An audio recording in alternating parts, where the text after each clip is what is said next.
आपण एका खास माहिती पत्रकावर जरा बोलूया. हे आपल्याला एका श्रोत्याने पाठवलं आहे. हो. अच्छा. हे पत्रक आहे चाळीसगाव बस स्थानकातल्या एका सरकारी सेवा केंद्राबद्दल. अच्छा, 40 गाव मधलं. हम्म सरकारी सेवा केंद्र म्हणजे तिथे बऱ्याच गोष्टी एकाच ठिकाणी मिळतात असं काहीतरी. हो, अगदी. अनेकदा कसं होतं, सरकारी कामांसाठी आपल्याला वेगवेगळ्या ऑफिसेसमध्ये जावं लागतं. खूप फिरायला लागतं. बरोबर.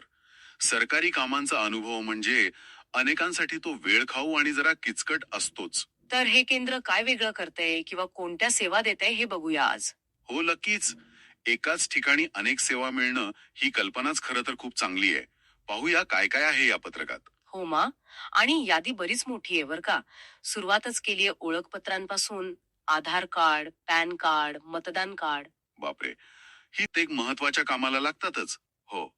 आणि विचार करा, ही तिन्ही महत्वाची कार्ड्स काढण्यासाठी किंवा त्यात काही बदल करायचे असतील तर ते एकाच ठिकाणी होत आहे. अगदी. हेच तर महत्वाचं आहे. नाहीतर आधारसाठी वेगळीकडे जा, पॅनसाठी वेगळा अर्ज करा, मतदान कार्डसाठी तिसरीकडे. किती वेळ जातो यात? आणि त्रास पण होतो. हं. इथे एकाच ठिकाणी म्हणजे बरंच सोपं झालंय. हो. समन्वय साधला जातोय सगळ्या प्रक्रियेत. हे खूप चांगलं आहे. पुढे अजून कार्ड आहेत.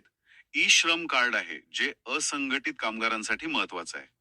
बरोबर. आणि आयुष्मान भारत कार्ड पण आहे का? हो. आयुष्मान भारत कार्ड पण आहे. ते आरोग्य विम्यासाठीचं. ही दोन्ही कार्ड्स खरं तर सामाजिक सुरक्षेच्या दृष्टीने खूपच मोलाची आहेत. नक्कीच. ई श्रमामुळे कसं असंघटित कामगारांना सरकारी योजनांचा लाभ मिळतो. हं. आणि आयुष्मान भारतमुळे आरोग्य सुविधांसाठी मदत होते. आणि या सेवा अशा केंद्रात मिळणं म्हणजे त्या खऱ्या अर्थाने लोकांपर्यंत पोहोचायला मदत होते. अगदी. विशेषतः ज्यांना ऑनलाईन प्रक्रियांची फारशी माहिती नसते किंवा साधनं नसतात, त्यांच्यासाठी तर हे खूपच उपयुक्त आहे. बरोबर. आता ओळखपत्रांच्या पुढे जाऊन बघितलं तर इथे जातीचा दाखला मिळतो. अच्छा. डोमोसाईल म्हणजे आपला रहिवासी दाखला. आणि सेंट्रल कास्ट सर्टिफिकेट पण. अरे वा. ही तर शिक्षण आणि नोकरीसाठी लागणारी एकदम अत्यावश्यक कागदपत्र झाली. हो. आणि ही मिळवायला पण लोकांना खूप फिरावं लागतं अनेकदा. हो ना. त्याची प्रक्रिया पण कधी कधी किचकट वाटते. जर एकाच केंद्रात अर्ज करता येत असेल तर हे प्रशासकीय सुलभतेचं उत्तम उदाहरण आहे. प्रशासकीय भार पण विभागला जातो त्यामुळे. बरोबर. एवढंच नाही, पासपोर्टसाठी अर्ज करायचा असेल किंवा नोकरीसाठी ऑनलाईन अर्ज भरायचे असतील. त्या सेवा पण आहेत तिथे.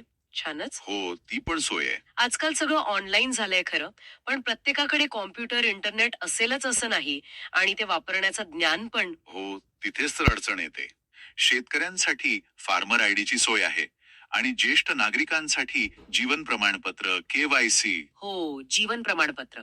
पेन्शनरसाठी हे खूप महत्वाचं असतं. दरवर्षी ते सादर करावं लागतं. त्याची केवायसी इथे होते म्हणजे त्यांची मोठी सोय झाली. आणि अजून एक महत्वाची गोष्ट, लाडकी बहीण योजनेची केवायसी पण इथे होते. अच्छा. ही योजना तर सध्या खूप चर्चेत आहे. त्याची केवायसी इथे करता येते म्हणजे खूपच सोयीचं झालं हे. हो. आणि एक जरा वेगळी सेवा पण आहे. इथे रबरी शिक्के पण बनवून मिळतात. काय सांगताय? रबरी शिक्के. हे जरा अनपेक्षित आहे. हो ना, मला पण वाटलं. पण असू शकतं. म्हणजे स्थानिक पातळीवर काही लहान व्यावसायिक असतील किंवा इतर कुणाला लागतील असतील शिक्के. हो, शक्य आहे. हे दाखवतं की हे केंद्र फक्त मोठ्या सरकारी योजनांपुरतं मर्यादित नाहीये. स्थानिक पातळीवरच्या गरजा पण बघतंय. म्हणजे थोडक्यात हे एक वन स्टॉप शॉप आहे असं म्हणायला हरकत नाही. बऱ्याच गोष्टी एकाच छताखाली. अगदी बरोबर. One stop shop. आणि पत्ता पण दिलाय पत्रकात. चाळीसगाव बस स्थानकाच्या फलाट क्रमांक 2 वर आहे म्हणे हे केंद्र. अच्छा. फलाट क्रमांक 2. हम्म. सहज सापडेल म्हणजे. हो. आणि वाल्मिक महाले म्हणून आहेत, त्यांचा संपर्क क्रमांक दिलाय 9595782345. आणि अजून एक नंबर आहे 9168681947. ही माहिती खूप उपयुक्त आहे. ज्यांना गरज असेल त्यांना थेट संपर्क साधता येईल. हो, नक्कीच. या सगळ्या माहितीवरून एक गोष्ट अगदी स्पष्ट होते हं. की अशी जी महाई सेवा केंद्र हं. किंवा आधार सेवा केंद्र आहेत ना, हं. ती नागरिकांना सरकारी सेवांशी आणि योजनांशी जोडणारे एक फार महत्वाचं दुवा आहेत. एक पूल आहेत. बरोबर. विशेषतः निमशहरी किंवा ग्रामीण भागात त्यांचं महत्व अजून जास्त असेल. अगदी.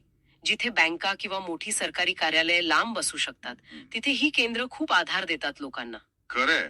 बघा ना, एका छोट्या माहिती पत्रकातून किती विविध प्रकारची मदत एका ठिकाणी मिळू शकते हे कळलं आपल्याला.